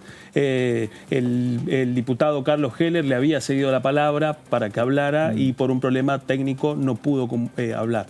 Cosa que, bueno, para la diputada fue una gran incomodidad, teniendo en cuenta la cantidad de trabajo que había llevado adelante para su exposición. Sin embargo, en el oficialismo sostienen de que ese caso no es algo que se repita en la mayoría. Es un hecho, pues yo por lo que estoy viendo acá todos los días. Y a eso otra pieza... Se está utilizando de forma fluida. Y el otro tema además es que al mismo tiempo, si bien todavía falta para que se pueda saber cuál es el nivel de acuerdos que alumbre o no la primera media sanción de la reforma judicial, para eso falta tiempo y lo cierto es que en el Senado sí lo están debatiendo a través de métodos virtuales. De hecho, están trabajando en ese sentido. Bueno, el Senado tiene La diferencia entre miembros es importante, pero es cierto que ninguno de los que han sido convocados a opinar se ha negado a participar por la cuestión virtual y tampoco los miembros del Senado lo plantean. Aparte tenés mayoría oficialista también. Claro. Es que ahí me parece que esa es una pieza de contexto que empieza a permitir comprender por qué tanto la negativa con este tema ahora. Sí. ¿Y por qué tanto impulsar sí o sí la reforma ahora? ¿Por qué? Me parece, lo que pasa es que... En este momento, yo no digo que no, te digo justo ahora donde se te está cayendo a pedazos varios sectores que tendrías que ocupar tiempo en discutirlo. Sí, es un tema. Cada gobierno que llega quiere abordar el tema. Acordate de Justicia 2020 en el gobierno de Cambiemos. Sí. Pero como todo, por eso lo hablábamos con Valdés, ¿no? Todo está supeditado a esta realidad pandemia de por medio, ¿entendés? Donde hay urgencias. Porque es como que el tema ganó lugar en la agenda y está obviamente más visible. ¿Ganó o lo están imponiendo? Hay dos piezas para poder entender este rompecabezas. El primero, que es una situación incómoda para la oposición, es que tanto el sistema judicial como la justicia tiene un nivel de descrédito muy importante. Es decir, que una iniciativa para reformar ese sistema no es mal vista. Eso en primer lugar. En segundo lugar, que la letra de la reforma que envió el Poder Ejecutivo tiene una serie de llaves que parece que están abiertas para la negociación parlamentaria. Algunas de ellas son las siguientes. Primero, al plantear, como decía el diputado Mena, la transferencia la fusión de una parte de la justicia porteña con la justicia del fuero federal penal, plantea una cuestión que atraviesa esta Cámara hace aproximadamente 20 años, que permite la transferencia con la plata. Es decir, que la ley plantea, además, que toda la transferencia va a ser acompañada con las partidas presupuestarias correspondientes. ¿Por qué no es un tema menor? Porque a la ciudad de Buenos Aires lleva adelante una serie de acuerdos con el Estado Nacional de transferencia de competencias penales en donde al jefe de gobierno porteño, Horacio Rodríguez Larreta, no lo ve mal una parte de esa reforma. Otra parte de esa reforma tiene que ver con la creación de juzgados federales en el interior del país. Eso afecta directamente a la preocupación de los gobernadores con respecto a la capacidad de la justicia federal penal para poder perseguir esos delitos. Esto en un contexto de pandemia, en donde la preocupación con respecto a la inseguridad tiene un correlato inmediato respecto a la administración de la justicia. Todos esos componentes se empiezan a cruzar, digamos, en el medio de este debate. En todo caso habría que explicarlo un poco mejor como todo, ¿viste? Exactamente. Digo, como para que la sociedad también acompañe. Saludo al diputado José Luis Ramón. Eduardo Serenellini, buenas noches, Ramón. ¿Cómo le va? ¿Cómo te va, Eduardo? ¿Qué tal? Sí, vos sabés que me han llamado de improviso, así que a lo mejor estoy medio amateur con la imagen. No, pero se lo ve muy bien, ¿eh? Se lo ve muy bien. No, está perfecto, se escucha muy bien, así que está muy bien. Bueno, el tema es qué se hace con el protocolo virtual sí, virtual no, y en medio de esta intención de reforma judicial. ¿Es posible, José Luis? Totalmente. Lo que pasa es que hay una parte de la oposición, yo le digo la cooposición, que es un número bastante grande y que están tratando de disputarse entre ellos quién tiene el protagonismo para enfrentarse con el presidente de la Nación. Y en ese ir y venir han elegido ahora este proyecto que está relacionado con la reforma de la justicia federal y han planteado que si no es de manera presencial no lo van a hacer. Lo que pasa en realidad es que no quieren discutir este importante proyecto, que es adecuar la justicia federal a varios temas que al menos desde nuestro bloque nosotros entendemos que tiene que tener modificaciones. Yo te lo voy a decir desde mi visión de ser un abogado de casi más de 30 años que litiga en la justicia federal en la provincia de Mendoza, en la capital federal, en la Corte. Y yo te voy a decir una cosa, ¿viste cómo en la Edad Media se llevaban adelante los procesos judiciales? Más o menos eso es hoy un juzgado federal en el interior de la justicia. Y no hablo sin conocimiento. Los expedientes en la letrina de un baño porque el edificio no está adecuado a las condiciones que tiene que tener un juzgado que atiende tantas causas. Un mismo juzgado federal, en el caso de la provincia de Mendoza, atiende las causas civiles y comerciales, de apremio para aquellos que le deben dinero al fisco, o hablo de temas tributarios, causas laborales, penales, temas de usuarios y consumidores, que es nuestro principal tema en cuanto a la necesidad de que la justicia le llegue al ciudadano común. Y es una de las propuestas que nosotros tenemos. Así que, para hablar de esto, la discusión se puede dar perfectamente en el sistema remoto mixto que venimos haciendo desde este Está bien que lo aclare, porque normalmente por estos días se habla, la oposición está reacia, la oposición no, y no es toda la oposición. De él lo está planteando bien claro. Es que hay que dejar claro y poner a cada zapatero en su zapato. Así decían en mi pueblo de Palmira, que es un pueblo chiquitito acá en Mendoza. Zapatero en tu zapato, mi viejo. Y cuando hablamos de la oposición, la sociedad entera está esperando de nosotros, y cuando hablo de nosotros hablo de la política, de los partidos políticos y de aquellos que representamos al pueblo, que hagamos y tengamos acciones en las que se logre llegar a consenso. Porque en la medida que se pretenda seguir intentando ponernos de punta, de frente, nunca vamos a lograr una política de Estado que favorezca a toda la ciudadanía. Diputado y eso Ramón. es importante porque... Sí, perdón Sí. que lo interrumpa. ¿Cómo le va? Claudio Mardones los saluda desde el piso. Diputado, bueno, hoy comenzaron las negociaciones para poder redefinir los términos del protocolo. Quería hacerle dos preguntas. Primero, esa negociación están involucrados los jefes de bloque, por ende usted es testigo de ese poroteo, podríamos decir. Para la reforma judicial todavía falta tiempo. Está en un proceso de debate en la Cámara Alta, es decir, que si ingresa a diputados puede ser dentro del mes próximo. Quería preguntarle, para agosto, para este proceso, ¿hay algunas posibilidades, algunos puntos de acuerdo para poder destrabar esa negociación y poder retomar el protocolo, o usted ve que eso es imposible? Mire, cuando todo esto comenzó, hay 3 diputados de Juntos por el Cambio, que son el diputado Ritondo, el diputado Negri y el diputado Ferraro, que se fueron muy predispuestos a que esto ocurriera de la manera que lo resolvimos. Y se estableció un sistema en donde se eligieron todas aquellas leyes que son una herramienta que necesita el Poder Ejecutivo para llevar adelante esta pandemia y esta época de cuarentena. Y la verdad que llegamos a un acuerdo y se logró. Lo que pasa que, fruto de la interna furiosa que hay en ese grupo de Juntos por el Cambio, que tiene otros diputados como el presidente del radicalismo, la presidenta del PRO y el expresidente de la República Argentina, el expresidente Macri, están con ideas distintas. Ellos están tratando de confrontar. Y este sistema remoto que ha sido implementado en la Cámara, fruto del acuerdo que hemos tenido todos los bloques de la oposición, yo creo que no tiene por qué tener una traba. Es decir, nos podemos poner de acuerdo perfectamente porque los intereses que representamos, al menos eso creo yo, de esta parte de la oposición, es los intereses del pueblo. Y los intereses del pueblo hablan a las claras de que no queremos tener, y aparte hay que hablar claro, porque esto es mediático, yo la verdad que no lo he visto en ningún proceso, en ninguno de los proyectos, pero acá no se trata de aumentar o disminuir los miembros de la Corte. Nadie habla de eso.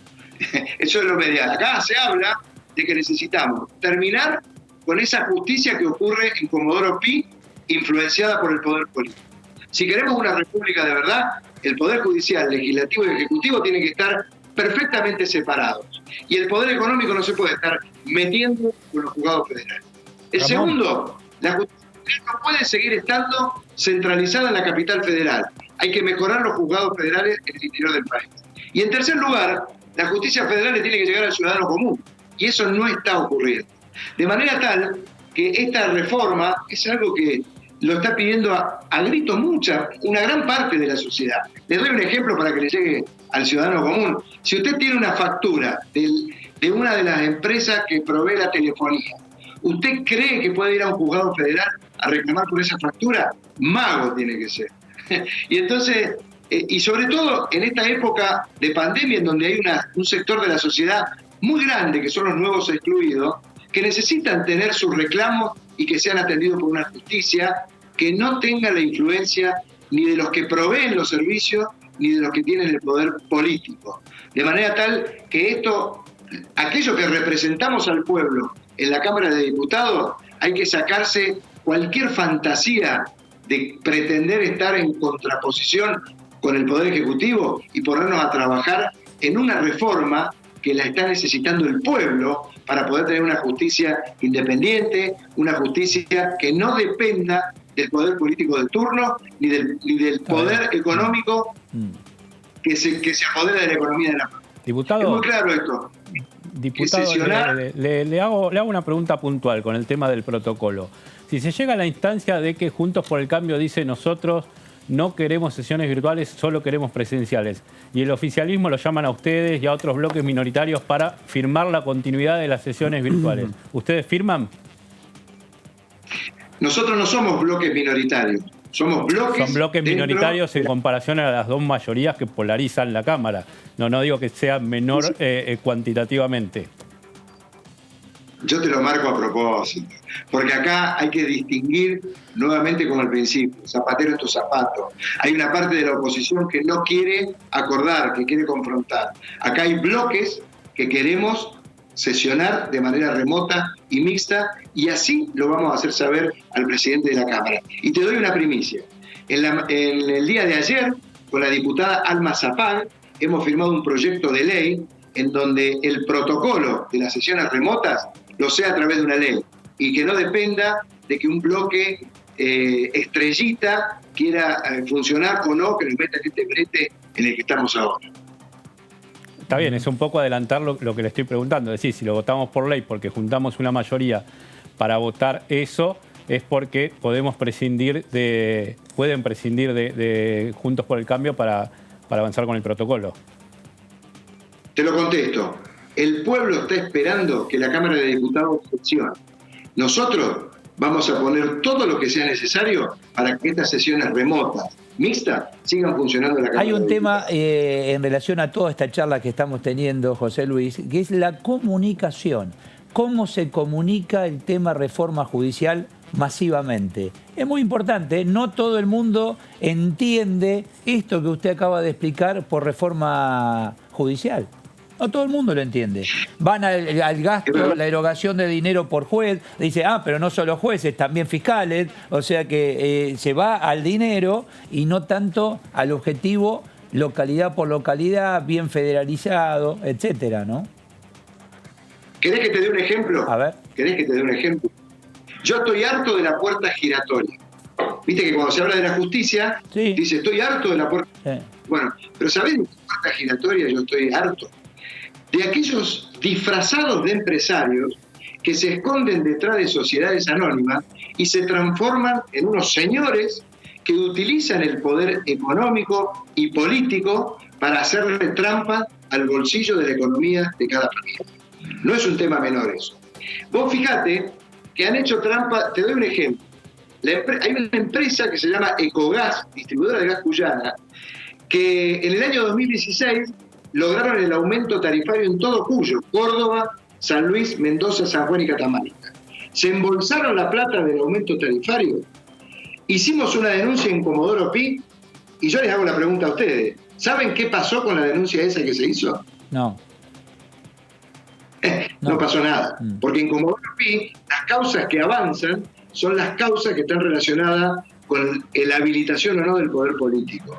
Eso es transmitirle a la gente. Señor, usted tiene una factura de luz. Estos señores de Edesur, en el sur de la provincia de Buenos Aires, ¿usted cree que con un sistema de justicia como el de hoy, cualquier usuario de Edesur puede ir a demandar a Edesur por la falta de servicio? No. Andan quemando gomas por todos lados la familia porque les cortan la luz. ¿Qué hizo Edesur? Es que justamente muchos plantean que el tema reforma tiene que ver no para no negociar con el poder político económico, sino todo lo contrario, para ser funcional. Eso es lo que se vende. Bueno, ¿no?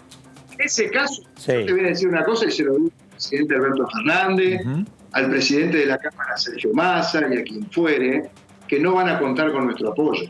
Porque una reforma del sistema judicial lo tiene que ser para que aquellos afectados por los por los disfrazados de empresarios que se hacen dueños de una sociedad anónima como Edesur, prestan un servicio público, se guardan la plata de los aumentos de la tarifa, no hacen las inversiones y anda la luz cortada en la mayor parte del sur de Buenos Aires. En Mendoza o en Cuyo pasó exactamente lo mismo con las empresas de gas. Tenemos que terminar con eso. Si el sistema judicial que se va a instrumentar a partir de esta reforma lo es para que quien está gobernando siga metiendo el lingüetazo del poder político o del poder de los disfrazados de empresarios que manipulan las decisiones de los jueces, no van a contar con nuestro apoyo. Porque el apoyo que le daremos a una reforma judicial tiene que ver con qué? Con que se termine con Comodoro Pi, que haya más juzgados, que se descentralice. Les doy otro ejemplo. En la provincia de Mendoza, desde el año 2009, peleamos por un valor de la tarifa diferenciada del gas domiciliario en varios juicios. ¿Sabés qué hicieron los pícaros del anterior ministro de Energía de apellido Aranguren? Se chuparon todas las causas que trataban esos temas en la justicia contencioso administrativa de la capital federal y se terminaron los juicios y se terminó el reclamo en todo Cuyo por esta tarifa diferenciada de gas que se tramitaba en la justicia federal. Eso es lo que le tiene que llegar a las provincias. Descentralicemos el poder. Hay una Argentina, esto no me canso de decirlo, lo voy a repetir, parezco un tapa.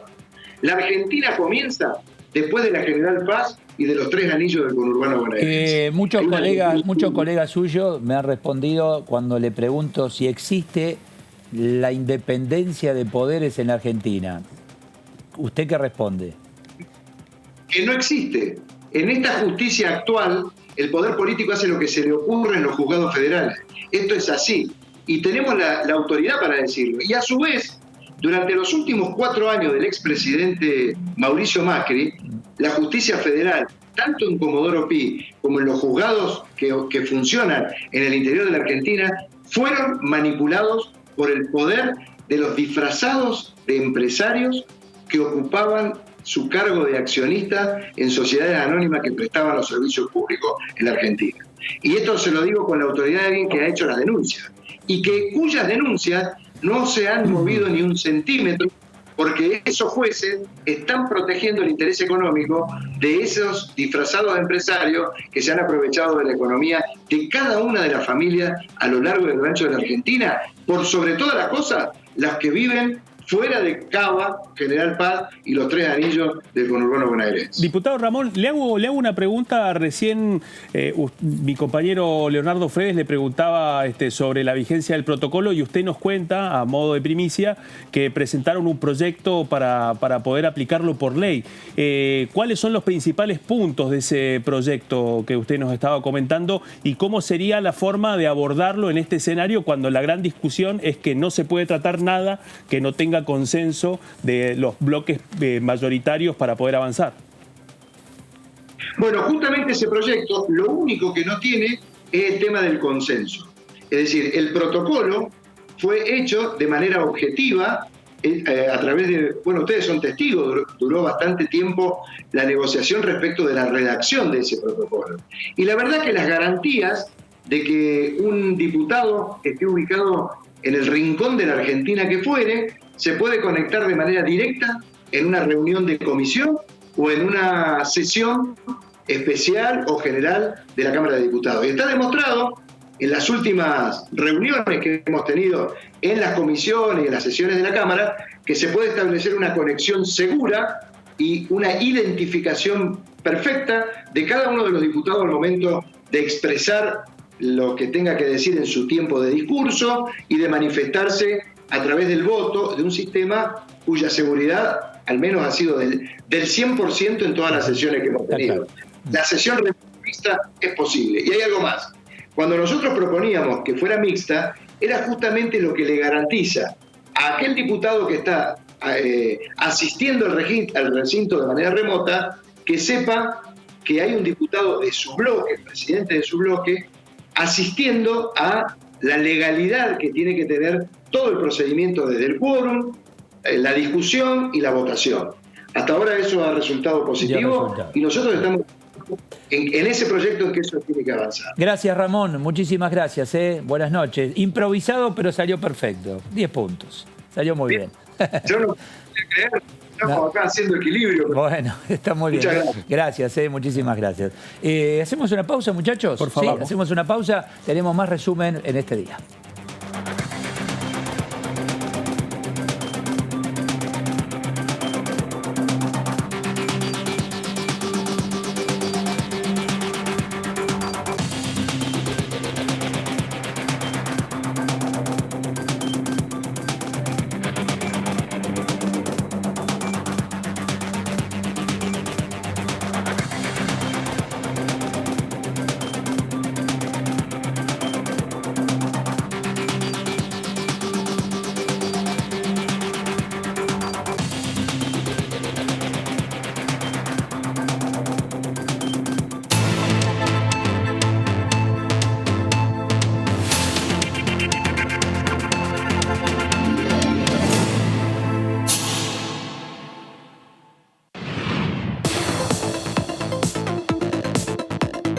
La voz de los diputados.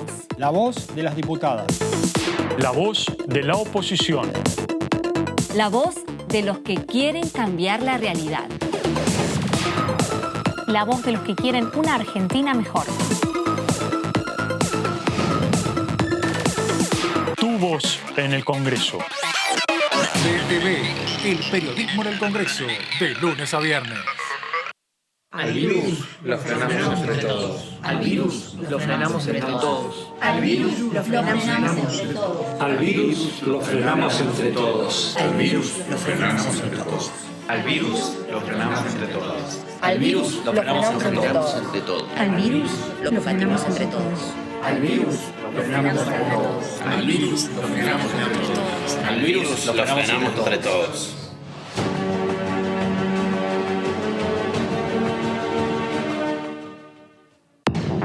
Muy buenas tardes, tenemos un montón de cosas para contarles. Comentamos en este momento que en nuestro país se amplía la modalidad de confirmación de caso de coronavirus. Los casos se confirman a través del laboratorio o a través de los parámetros clínicos y epidemiológicos. Hay 160 ensayos preclínicos que se están haciendo para ir probando distintas vacunas. ¿Qué buscamos con la vacuna? ¿No? Es esa pregunta. La realidad que lo que buscamos es un efecto inmunogénico. DTV, el periodismo en el Congreso, de lunes a viernes.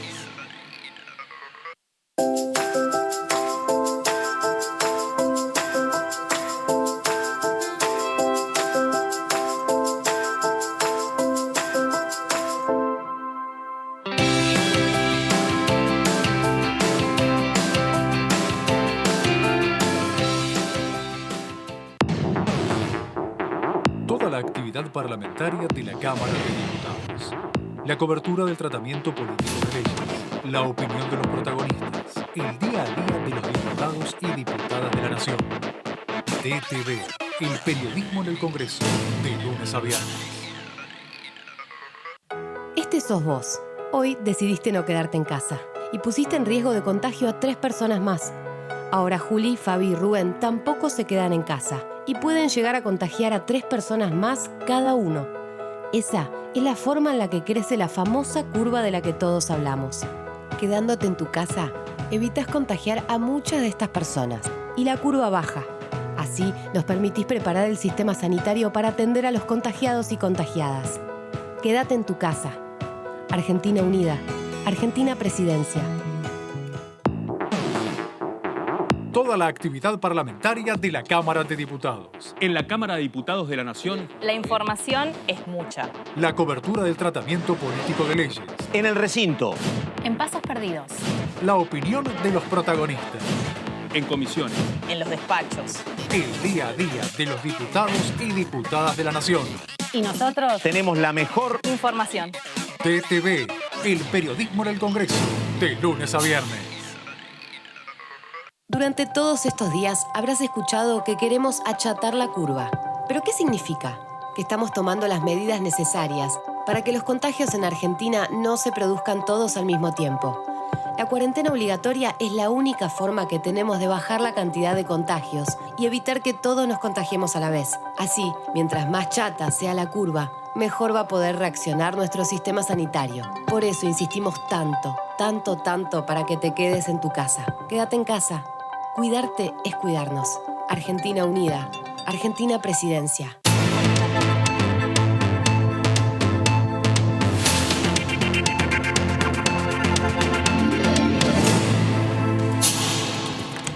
Y aquí seguimos con todos los temas de este día aquí en la Cámara de Diputados y lo que nos ocupa como sociedad, que en definitiva es lo que se discute en la Cámara, ¿no? Lo que nos ocupa en lo cotidiano. Y el tema que ocupa en el mundo, y Argentina no es la excepción, es esta COVID-19, este nuevo coronavirus, donde aparentemente ahí hay dudas en el mundo en relación a la vacuna rusa.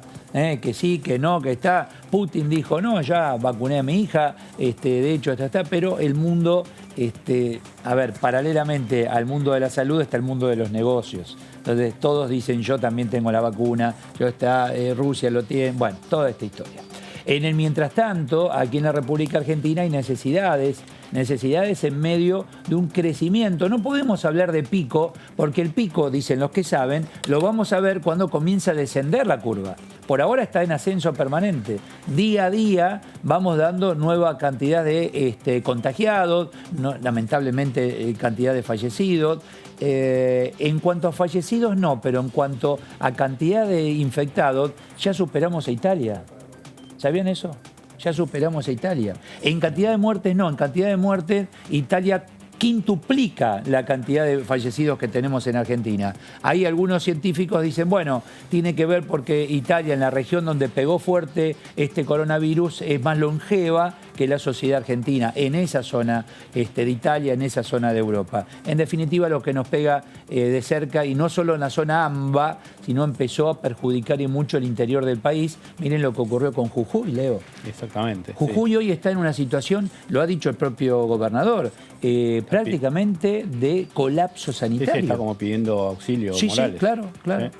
Exactamente. Fíjate que ellos estaban abiertos durante los primeros meses, tenían turismo interno, pero llegó un punto donde lamentablemente hoy están sufriendo, y mucho, ¿no? Muchísimo están sufriendo en cuanto a la salud, en cuanto a lo económico, la necesidad de camas en cuanto a terapia intensiva, la frontera permeable en relación a Bolivia. Bueno, situaciones muy, muy complejas que está atravesando la República Argentina. Héctor Baldassi, el diputado Baldassi, en relación al tema nos decía esto. Yo te voy a dar una información. La tienen todas las federaciones de casi la mayoría de los deportes, por no decir casi todos, tienen protocolos. Sí. Y lo han presentado los protocolos. A ver, y pongamos ejemplo. ¿Qué le hace jugar al golf? Vos salís a la cancha, dos personas que lleven una distancia, juegan con una pelotita, no juegan entre ellos, porque juegan contra la cancha, juegan contra el hoyo. Es un deporte sin contacto. Es un deporte sin contacto. Entonces, pongamos el ejemplo de lo que significa el golf. Pongamos, a ver, otro ejemplo, el tenis. Si nosotros tenemos protocolos donde juegan dos personas que están en una cancha a la otra, llegan con su auto, no usan los vestuarios, no utilizan el vestuario, llegan con el auto cambiado, juegan y se van. Me parece que esas son las situaciones que tenemos que empezar a entender y a comprender. ¿Cómo vamos a no tener deportes donde nos hace bien a la salud, donde nos hace bien a la cabeza? Entonces tenemos que tener criterios y tenemos que, obviamente, que cada uno de deportistas tenemos que tener responsabilidad. Y yo te pongo un ejemplo. Acá en Córdoba, el día pasado, estuve visitando a muchos complejos deportivos, donde hay complejo deportivo. Cuando yo llamo complejo deportivo, acá hay muchos torneos amateur de fútbol. Sí. Hay muchos torneos amateur de fútbol donde cada complejo tiene mínimo 10 canchas. 10 canchas, ponerle de 100 metros por 70 o por 65, imagínate todo el campo que significa esas canchas llevadas ahí. Y son muchos los complejos.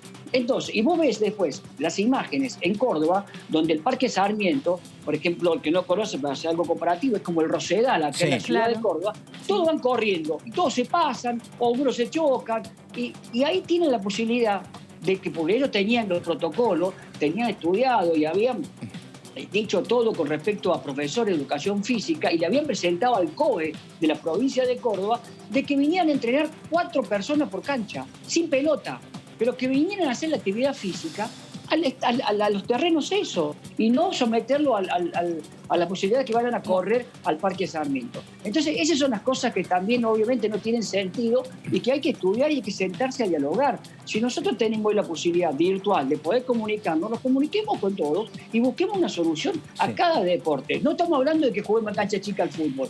No, que no haya roce, pero sí que hagamos deportes individuales, sin contacto. Me parece que es para la cabeza. Y no solo para el que practica el deporte, sino, por otro lado, el que trabaja en relación a esos deportes. El profesor de tenis, el profesor de golf, el remero, el profesor... O sea, tenés cantidad de deportes que son realmente individuales y honestamente no se entiende por qué no se autoriza. Incluso acá en la ciudad de Buenos Aires, todavía eso no se llega a entender. Pérez Araujo nos decía en relación al tema lo siguiente. Estuvimos con algunas idas y vueltas, veníamos desde hace un buen tiempo en fase 5 ya, en esto que ya todos llamamos la nueva normalidad, con todas o prácticamente todas las actividades económicas en funcionamiento, todavía con el dictado de clases de manera no presencial, y hace unos 10, 15 días tuvimos un brote en la localidad de Catriló, aquí a 80 kilómetros de la ciudad de Santa Rosa, que hizo que tuviésemos circulación viral en la provincia, pero se contuvo mediante ese retroceso a fase 1 que duró aproximadamente 10 días, dictado por el gobierno provincial. Hoy ya estamos desde el día de ayer, desde el día lunes 10, nuevamente en fase 5. En esto, digamos que es prácticamente la normalidad a la que ya nos venimos acostumbrando, salvo el dictado de clases y algunas actividades muy específicas que tienen que ver por ahí con lo deportivo, tipo las canchas de fútbol 5. Después está todo más o menos ya en marcha y con una actividad normal. Bueno, vamos ahora a un tema que tiene mucha relación con lo que se está viviendo en Argentina, y más en estos tiempos y de acá en adelante mucho más. Tiene que ver con asuntos cooperativos, mutual, ONG, el tercer sector, el famoso tercer sector, donde uno dice, bueno, pero ¿se le da importancia? Hoy tuvieron reunión de comisión, ¿se le da el lugar que corresponde, Claudio? Bueno, lo que planteaban la mayoría de los representantes de las distintas asociaciones cooperativas, los presidentes de cooperativas históricas, como el caso del Hogar Obrero, era precisamente una cuestión. La importancia que tienen las cooperativas en este momento de crisis del empleo, de caída de puestos de trabajo, el esfuerzo que han hecho para poder sostener los puestos de trabajo en situaciones tan complejas como las que han sido y las que estamos transitando en el medio de la pandemia y la cuarentena, y las dificultades que tienen para acceder al crédito, las dificultades que tienen para poder... ¿Por qué dificultades? ¿No califican? No califican, y porque aparte en la formulación de los programas, muchas veces los beneficios pueden ser para las personas, pero no precisamente para las cooperativas. Y eso implica que nos encontramos con las cooperativas con dificultades para poder acceder a los programas, como el programa de trabajo autogestivo, como la mayoría de algunos programas que ya existían y algunos nuevos que han empezado a surgir ahora, en donde las cooperativas tienen grandes dificultades. Y que no solo hablamos, porque uno a veces piensa cooperativa, empresa recuperada, fábrica, no tenés las compañías de energía, por ejemplo. En el interior hay muchísimo pueblo chico que las cooperativas son de provisión de agua, de servicios, de internet también. Hoy los expositores, varios coincidían en esto de que no quieren ser vistos como la rueda de auxilio del sistema capitalista, sino que quieren ser vistos como un actor más. No tener más protagonismo. No, el capitalismo no llega acá a este pueblito porque no le interesa, entonces la cooperativa salva ese lugar, digamos, para que tenga los servicios que tiene que tener. Ellos quieren estar como en un papel un poco más importante. Bueno, en parte depende también de ellos, ¿no? En parte, si te dan lugar, ¿no? Como todo en la vida. Camila Crescimeni es diputada por el PRO. Camila, Eduardo Serenellini, buenas noches. Buenas noches, Eduardo, ¿cómo estás? Bien, muy bien, gracias, muy bien. Darle lugar, depende de ambas partes, ¿no? Hablando de sistemas cooperativos. Levantemos la mano. Exacto. Y ahí estamos, Como decían recién ustedes, algo muy importante en la comisión de hoy, pero que tiene que ver con la historia de las cooperativas en Argentina y hacia dónde queremos ir, tiene que ver con reconocer el trabajo de las cooperativas como empresas, es decir, como espacios, obviamente, de generación de empleo, donde lo humano está en el centro, pero que justamente trabajan desde la eficiencia, desde la lógica de generación, en muchas, como mencionaban, en todo el país, tienen una relevancia enorme para la generación de energía, para resolución de residuos, algo que tocábamos hoy que me pareció importante de la comisión, que tanto las cooperativas como diputados de la comisión mencionábamos, es el uso de tecnología y la importancia de profesionalizar también y acercar las tecnologías y las nuevas tecnologías para el uso de las cooperativas y de las mutuales. Y ahí te agregaría también, tema que no trabajamos, pero que creo que tenemos que empezar a trabajar más, es la posibilidad de que las cooperativas también se consideren dentro de la economía circular. Que de hecho muchas ya lo hacen. Es decir, ahí justamente lo que tenemos de interesante en las cooperativas es que estamos hablando de trabajo, estamos hablando de productividad, que la Argentina necesita mucho, de cuidado del capital humano, y de además, si es que lo logramos, además del uso de la tecnología, el trabajar para que los recursos que se usan y el impacto social que tienen también estén conectados con esta rueda que llamamos economía circular. El tercer sector, etcétera, ¿no? Donde en el mundo funciona perfectamente bien, en Argentina tímidamente se va conociendo. Sí, hay una potencialidad enorme, por eso me parece que está muy buena la comisión que hoy presidía Soledad Carrizo, también con Alderete. Me parece que es interesante que nos empecemos a dar ese debate, como bien decías, porque efectivamente pareciera que una gran parte del mundo va hacia ahí, ¿no? Es de una forma también, tiene mucho contacto con la realidad local, las cooperativas, que es algo que hoy en día se valora y muchísimo, el poder también generar, digamos, algo que tenga relación con el entorno, tanto desde el punto de vista de los insumos que usan las empresas, o en este caso las cooperativas, para la generación como para los productos que generan, y a la vez esto que decíamos, ¿no? Que la economía circular, que es cómo eso vuelve a retroalimentar si es que se reduce también el uso de residuos, o que se trabaja también con los recolectores, porque me parece que justamente el talento que tienen las cooperativas en Argentina es enorme para poder ayudarnos a salir de la crisis, que es algo que mencionaron también la mayoría de los expositores hoy, con la potencialidad de contratación y sobre todo esto que decimos de proyectarnos hacia un futuro donde la conexión con lo local, donde también la eficiencia y la productividad en conexión con el ambiente, con la sostenibilidad y con la generación de empleo van a ser centrales. Diputada Crescimbeni, ¿qué tal? Buenas noches. Claudio Mardones la saluda desde el piso. ¿Qué tal? ¿Cómo estás, Claudio? Bien, muy bien. Hoy distintos representantes del mundo cooperativo pudieron hablar y plantear las distintas realidades de su sector. Lo cierto es que quienes pudimos escuchar parte de los intercambios nos encontramos con una foto que ya hemos visto muchas veces durante los últimos años. La gran pregunta es, en este contexto de crisis, teniendo en cuenta la importancia que puede tener el movimiento cooperativo argentino, que suma un siglo de tradición, el rol que puede tener en medio de esta crisis, ¿cuál es la hoja de ruta que se plantean entre oficialismo y oposición para que precisamente la comisión pueda ser uno de los núcleos para poder encontrar una salida económica que apoye y que ayude a las cooperativas a transformarse en protagonistas de esa transformación? Hasta ahora, y lo que ha venido pasando en distintos momentos dentro de la Cámara, es que todos los temas vinculados a las cooperativas no pasan de las buenas intenciones. Sin embargo, los representantes de las cooperativas planteaban en distintas oportunidades que, aunque no tienen acceso al crédito, tienen grandes dificultades para poder aplicar a los subsidios, siguen sosteniendo las fuentes de trabajo en situaciones muy complejas y con una caída abrupta de la facturación. Efectivamente, hay tres cosas para mencionar.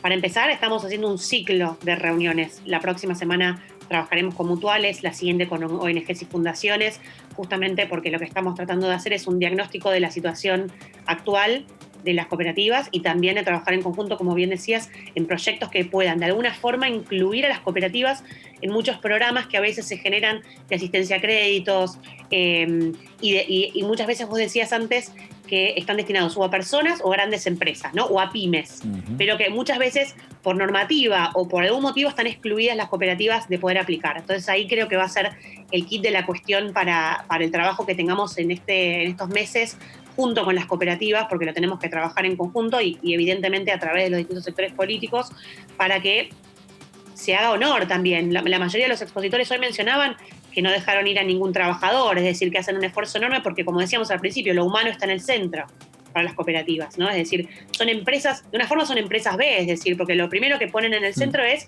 la generación de capital humano y a partir de eso la generación de riqueza, con lo cual ahí sí, definitivamente, Camila, primero es sostenerlas.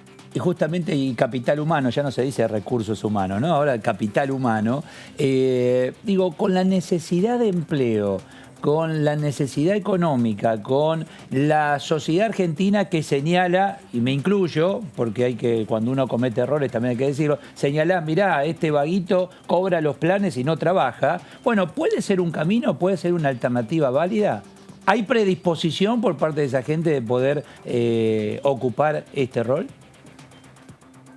Por supuesto, para ocupar el rol del trabajo, creo que ahí, bueno, eso yo lo pongo siempre de relevancia. En mi experiencia en el trabajo en el Ministerio de Desarrollo Social y en los años que trabajamos, lo primero que ves es una avidez y un deseo de encontrar trabajo y de desarrollarse a todas las edades. Yo de ahí trabajé muchísimo con jóvenes y lo primero que ves es deseo y una necesidad de formarse y de acceder a un empleo y de poder generar a partir de eso una organización de la vida personal y una proyección. Con lo cual, lo primero que diría es creo que los argentinos y las argentinas definitivamente creemos en el mundo del trabajo. La segunda cuestión, ahora que estamos empezando a debatir el tema de los ingresos universales y cómo va a ser la relación de los programas sociales con el mundo del trabajo, es justamente de qué manera lo vamos a ordenar, porque hay quienes, dentro de lo que son ingresos universales, promueven que estén desanclados del mundo, o las rentas básicas, o los programas que estén desanclados del mundo laboral.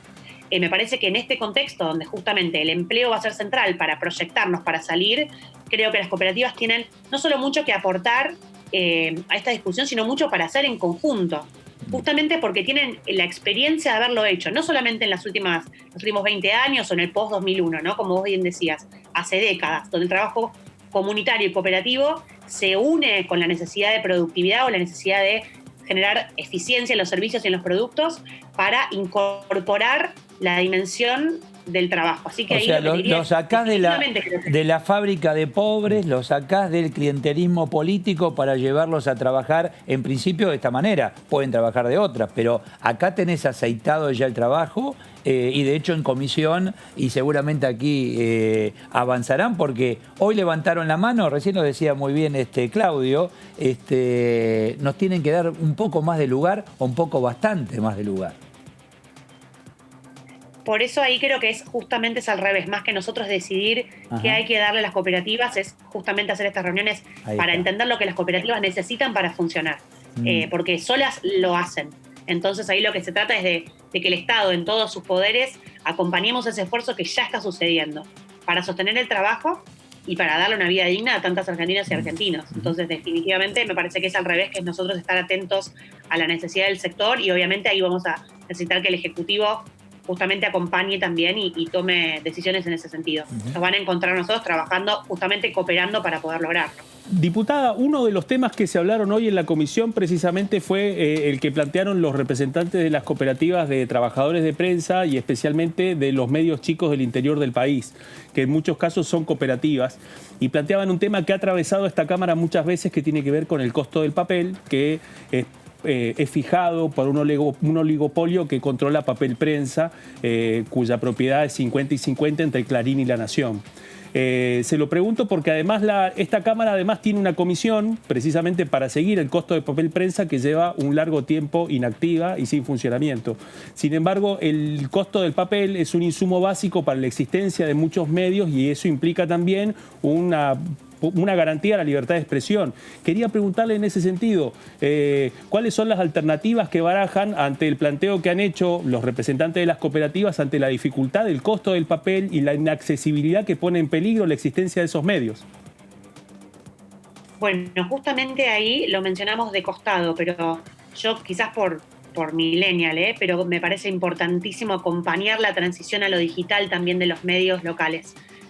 Además de la necesidad de garantizar la libertad de prensa y la libertad de expresión, que creo que es central, y la continuidad. Pero genuinamente creo también que para la inserción en este siglo, o en esta década, para no irnos tan lejos, que el acompañar también en esa transición hacia lo digital es sumamente importante, porque hay muchas personas que hoy en día están consumiendo, y más en esta condición de cuarentena, donde la distancia hace que muchas veces, o el miedo al papel, muchas veces con el diario, abre una oportunidad. Entonces, lo que no estaría bueno que sucediera es que esa transición hacia lo digital dejase afuera las cooperativas. Con lo cual, ahí lo que estamos pensando, pero lo estamos empezando a pensar, tiene que ver también con acercar esas herramientas que tienen que ver con la productividad. O sea, son herramientas digitales de poder alcanzar a mayor cantidad, a mayor público, es decir, es contar con esa, a veces es pauta digital, pero es considerar también las alternativas que no son solamente papel, porque además el papel en un punto está tendiendo a desaparecer. Entonces ahí cumplís un doble objetivo. Volviendo a la cooperativa en general, ¿cuáles son las necesidades que están teniendo hoy? Yo conozco una ONG, Proyectar, ellos trabajan en hornos, donde en distintas zonas vulnerables les enseñan a llevar adelante el trabajo con pizzas, y eso lo llevan y lo venden, reciclan todo tipo de residuos, o sea, pero siempre hay necesidad. El privado acompaña, pero ¿qué les pidieron a ustedes cuando los escuchan en estos primeros encuentros? ¿Qué les piden? Bueno, un poco lo que decíamos es, primero reconocer que todas vienen haciendo un esfuerzo fenomenal para no dejar a nadie en la calle. Primer punto, que no es menor en este contexto. Es decir, primero el reconocimiento del trabajo que hacen muchas veces solas, porque justamente a veces, como la organización hace a la fuerza, ¿no? Claro. De alguna forma, en este caso, a veces tienen menos llegada o menos relevancia, digamos, no menos relevancia, pero menos relevancia quizás mediática. Entonces, por un lado, primero reconocer y segundo, trabajar para que esas herramientas que fueron saliendo este año, estas herramientas que a veces destinan directamente a individuos, como puede ser el ingreso familiar de emergencia o como pueden ser los ATP, muchas veces están pensados para un tipo de empresa, para un tipo tradicional de empresa. Entonces creo que ahí, insisto, primero es sostener en este contexto del que todavía no salimos, en esta situación atípica en la que estamos viviendo, ese esfuerzo con los recursos humanos que están.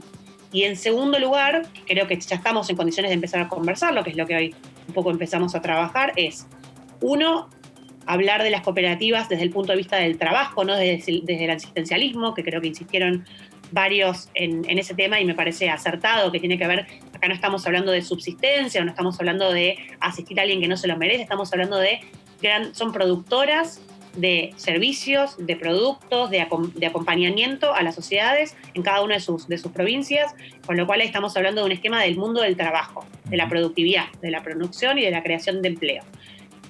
Segundo punto. Y tercer punto, esto que decíamos además de los recursos financieros, los recursos de acompañamiento para que también la economía argentina se ayorne a la relación y que las tenga también más en cuenta a la hora de la vinculación con las grandes empresas, con las pymes. Generar también, no solamente desde lo normativo y desde lo concreto, herramientas para que las cooperativas puedan seguir haciendo lo que ya saben hacer. Lo último, que es lo que me parece que como agenda más joven tenemos que seguir trabajando, es esta inserción en el mundo digital y esta mirada de la economía circular, donde, insisto, creo que las cooperativas pueden tener el rol central que muchas veces estamos pidiendo desde el punto de vista de los objetivos de desarrollo sostenible, porque piensan primero en lo humano, porque consideran todo el ciclo de lo que se produce, porque trabajan con el entorno, porque ponen al ser humano en el centro, porque le dan mucho tiempo también a lo que es la comunidad y al encuentro. Ahí es donde vos decís jóvenes, porque es un tema generacional. Vos destacaste jóvenes. ¿Es generacional el trabajo circular, etcétera? Y yo te diría que sí estamos haciendo un esfuerzo grande para que la perspectiva de desarrollo sostenible se empiece a ampliar como perspectiva, justamente, y que pueda llegar a todos los sectores. Me parece que es una necesidad que tenemos, que a veces parece una necesidad distante o parece una necesidad desanclada con la realidad social. Yo siempre insisto en que la desigualdad ambiental impacta completamente, desigualmente, en términos sociales. Si nos fijémonos quiénes, en mi caso, bueno, en el conurbano, quiénes viven al lado del riachuelo, quiénes tienen mayor incidencia de enfermedades por no tener acceso al agua limpia, quiénes también están afectados porque viven cerca de basurales de cielo abierto. Entonces, creo que también, esto es uno de los tantos puntos del desarrollo sostenible, pero creo que también, insisto, que generacionalmente sí tenemos esta convicción de que la productividad tiene otra cara de la moneda, que donde hay que trabajarlas en conjunto, definitivamente, que es la sostenibilidad. Diputada, ahí creo que las cooperativas pueden dar el ejemplo. Diputada Leonardo Fredes, la saluda. Les pregunto, ¿tienen una cuantificación de cuánta gente vive del sistema cooperativo? Y hoy decían en la comisión que una de cada 2 personas en Argentina tiene relación con las cooperativas también. De un lado y del otro, ¿tienen una ponderación hecha sobre el sistema? No lo tengo acá, pero te lo podría pasar en un ratito. Lo estuvimos haciendo ese estudio. Te lo puedo pasar en un rato. Sí, sabemos que, justamente como decías, 2 de cada 10, y a veces, si tenés en cuenta el trabajo secundario, es más todavía. Es decir, entonces, si vos amplías no solamente quienes directamente emplean o están relacionados directos, si vos sumas el indirecto, hoy mencionaban que realmente es importante el impacto. Si quieren, en un rato les puedo pasar los números concretos, bueno, pero sí estamos hablando de un sector que es muy grande. Gracias, diputada. Muy amable. Buenas noches. Gracias a ustedes. Que tengan buenas Gracias, noches. Camila Crescimeni. El tema... también le falta comunicación, Claudio. Y es Viste un tema que muy todos complejo. los temas, en el fondo, le falta masividad. la sociedad no llega a entender, perdón, podemos levantar la mano varios, Es decir, bueno, ¿cómo es esto de las cooperativas, de la economía circular, del tercer, ¿no? Tal cual. Y eso que se interactúa mucho porque por el volumen que hay, uno termina relacionándose con cooperativas. Por contratar un servicio, por un montón de cosas. Muchas veces no te das cuenta. Sí, incluso sin darse cuenta. Pero acá, me parece, por lo que hacía y mucho hincapié la diputada, el tema tiene que ver con los más necesitados. Es que... Y es la herramienta, porque vos hablás con empresarios, te dicen, ¿sabés qué pasa? Hay gente que directamente es imposible de contratar. Porque no reúnen las condiciones. Bueno, acá tenés un camino. Las cooperativas son la contracara de eso, precisamente. Ahí está, ¿ves? Y con una particularidad muy especial que tiene que ver con la tradición del movimiento cooperativo argentino. Hoy nos encontramos con una foto en donde hablan distintas organizaciones y cuentan distintas calamidades y padecimientos que vienen atravesando hace mucho tiempo y que aún así, aunque hace mucho tiempo, son muchísimas las cooperativas que han podido sobrevivir a todas estas dificultades. La gran pregunta es, en este contexto, ¿cuáles son las herramientas que permiten acompañar ese nivel de competitividad que tienen en un mercado que es totalmente desigual para esas cooperativas? Carlos Heller hace años está con el tema, ¿no? Él es conocedor de esto. A ver qué decía. Yo desde siempre vengo planteando la idea de que tenemos que hacer todo lo posible para que a las cooperativas no se las vea como una rueda de auxilio para enmendar las fallas del sistema capitalista y que solo tienen relevancia para resolver pequeños problemas cuando el sistema falla y entonces hay que proteger trabajadores, etcétera, etcétera. Cuando digo esto no estoy diciendo que esté mal que eso suceda, lo que estoy diciendo es que no deberíamos aceptar que nos encasillen en esa visión. Y lo digo porque me tocó en una oportunidad, ya hace unos años, a fines del 2011, participar en un evento de Naciones Unidas que tenía como objetivo proclamar el 2012 como el Año Internacional de las Cooperativas. Y yo tuve el honor de ser el que habló por la región. Si bien no era establecido así, hablamos 6 y había uno del continente americano del norte, uno del sur, uno de Europa, uno de Asia. Éramos 6 que representábamos el universo. Y a mí me dieron un título sugerido por los organizadores y ese título era "Lo pequeño es hermoso". Y estaba referido al título de un libro, el libro de un escritor alemán, Schumacher, que escribe ese libro luego de la Segunda Guerra Mundial y donde él intenta, con acierto, recuperar el valor de las pequeñas organizaciones, de lo humano de las pequeñas organizaciones, y entonces el libro se titula "Lo pequeño es hermoso".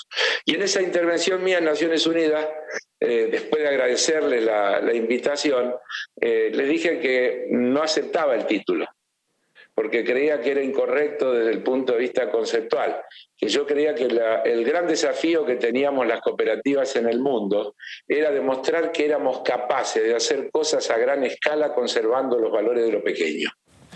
Y hay que valorar a aquel que va y se embarra los pies en estos temas, ¿no? Porque también eso hay que reconocerlo y que uno muchas veces no lo reconoce, Leo.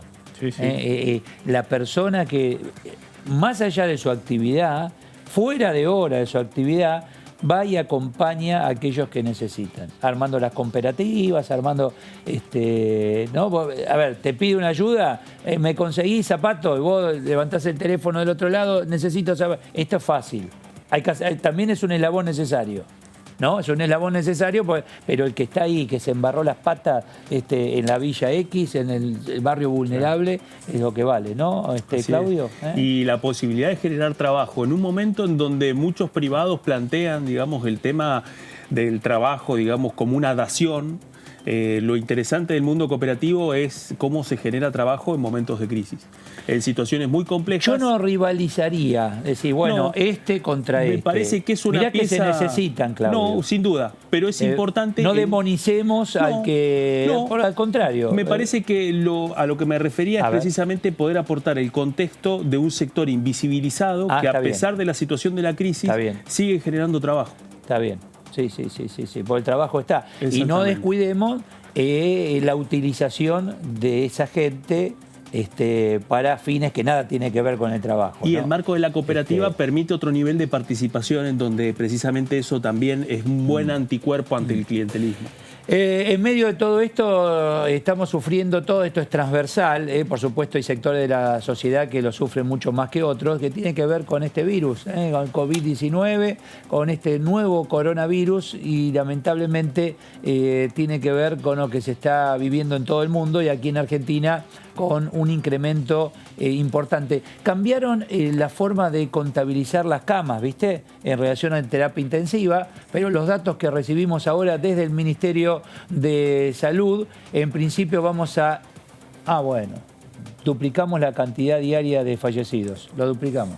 Sí. Normalmente veíamos 100, 120, 110, 115, 241 son los fallecidos en todo el país y ascienden a 5.005. Todos los días, ustedes piensen, en principio era bueno, esto, 20, 30, bueno, estamos hablando hoy, los datos de las últimas 24 horas, en cuanto a personas fallecidas, 200, duplicamos lo que se venía contabilizando en las últimas jornadas, lamentablemente. Se pasaron los 200, sí. ¿Cómo? Sí, que se pasaron los 200. No, siempre los 100. Por eso, siempre era 100, 120, 100. Hoy tenemos 241, si bien, insisto, con el fallecido no es con delay, porque estos son los fallecidos, vos sabés que ya tienen que comprobar a ver si falleció por una enfermedad preexistente y tenía coronavirus o el motivo del fallecimiento fue este nuevo coronavirus, ¿no? Exactamente. Eso se está llevando adelante. Es muy importante esto que estamos poniendo aquí en pantalla. Si tenés algún síntoma, 107 en la ciudad de Buenos Aires. 148 en Buenos Aires. No tengas miedo, mucha gente tiene temor. Dice, no, a ver si me llevan y andás a ver qué pasa. Bueno, preferible que te atiendan y no quedar en el camino, ¿no? Y es así. Y hoy a la mañana el presidente advirtió que tenía el botón listo para volver atrás si había que volver. Sí. Y me parece que esa advertencia tiene que ver con ir sabiendo un poco de los números. Esa es una situación tremenda, políticamente muy difícil de llevar adelante, ¿no? Muy difícil. Y es uno de los temas que aparte están analizando otra vez las tres jurisdicciones. Y para se reunieron ayer. Sigue. Hoy es martes, ¿no? Sí, ayer se recibió el presidente Alberto Fernández en la Quinta de Olivos a Rodríguez Larreta.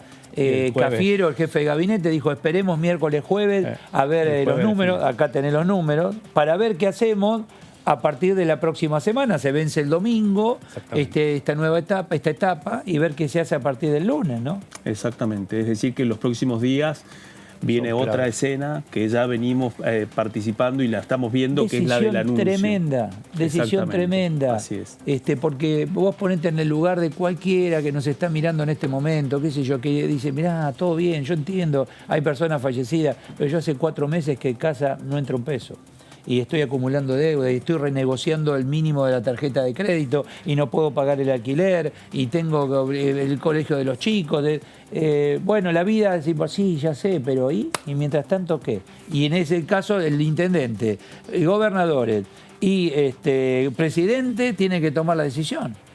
¿Qué decisión tomás? Es decir, bueno, la vida, ok, pero estos son los números.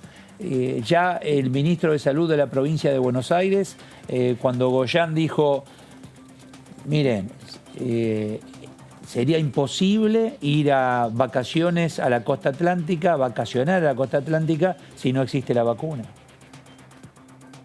Y ahí te dicen los intendentes algunos de la costa atlántica, bueno, es imposible no tener temporada porque acá me quedo sin... Bueno, y ahí está el tire y afloje. Cuando aparecen estos números, ¿qué le respondés al ministro de Salud?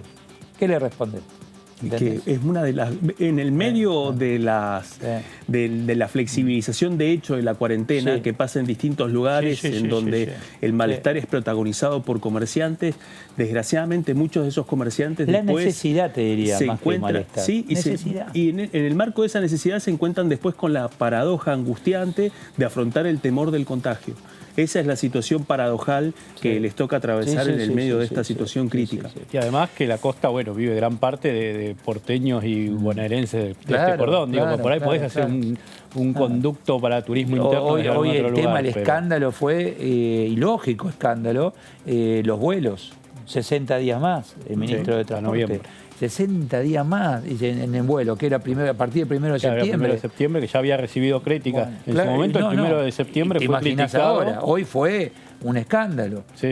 Con razones de todos lados, pero sí, 60 días más, ¿cómo hacemos? Algunas compañías aéreas, hoy los escuchaba, decían, nosotros estamos con los vuelos, los aviones los tenemos en leasing, no los puedo pagar directamente, Flybondi. Dice, no podemos, ¿cómo hacemos? No podemos, y tenemos ya vendido y tenerlo, repactada la fecha, y sin embargo... Bueno, vemos la agenda de mañana, la actividad aquí en la Cámara de Diputados. Ahí tenemos la agenda, los temas que se tratan en diputados. Ay, con mi vista, a ver, me ayudan ustedes que tienen Comisión mejor. De acción. Mañana a las 5 de la tarde, y eso que tengo en los anteojos, muchachos. Ahí está, gracias. Comisión de Acción Social y Salud, reunión informativa sobre menstruación en la agenda pública. Esto es mañana, 12 de agosto. A las 5 de la tarde. Contame un poco de qué se trata, Claudio. Este es uno de los puntos importantes dentro del proceso de discusión y abordaje de temas de género. Especialmente por cómo los medios y cómo el sector político y los grandes actores de la conversación pública en muchísimos casos ponen en un segundo plano, cosifican o directamente lo ignoran, la importancia que tiene la vida cotidiana de la mujer, la importancia de la menstruación. Esto es uno de los mosaicos que se suman a todo el proceso de debates que viene llevando adelante la Cámara con respecto a estos temas. Sin embargo, y este es un tema muy relevante, es lo nuevo, que empieza un espacio interdisciplinario para poder abordar esto, para generar políticas públicas que terminen con la segregación de la mujer con respecto a cuestiones tan centrales como esta. Lo maravilloso de estar acá, estar dentro de la Cámara, es entender que cada tema tiene que ver con lo cotidiano. Que para vos puede ser, ¿esto a quién importa? Y sin embargo a mucha gente le importa, ¿entendés? Así es. Y de eso se trata. Sí, claro, el diputado trata lo cotidiano, escucha y lo lleva a discusión desde las comisiones. ¿Viste cómo estoy aprendiendo, Claudio? ¿Viste cómo estoy aprendiendo? Ahora tenemos, ahí llegaron, van llegando los números desde el Ministerio de Salud. Ahora vamos a los infectados. 7.043 nuevos contagios en todo el país. 260.911 en total desde que comenzó la pandemia. 7.043 fallecieron, 241 son las personas en toda la Argentina y en total ascienden a 5.005. Son números muy duros que seguramente se tratará mañana en cada sector de la sociedad argentina. Chao, Claudio, gracias. Muchísimas gracias. Leo, Eduardo, gracias. Muy elegante, gracias. Leo, muy bien. Gracias, y acá ni hablar. mire. Camisa de presidente blanco. Impresionante. Gracias a todos, que lo pasen muy bien. Chao, chao.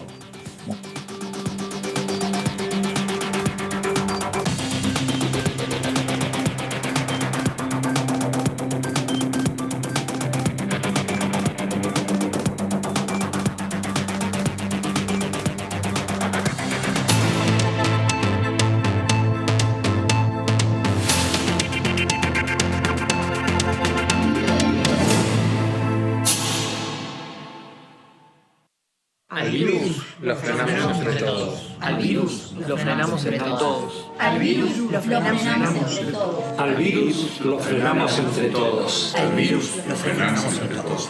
Al virus lo frenamos entre todos. Al virus lo frenamos entre todos. Entre todos. Al virus lo frenamos entre todos.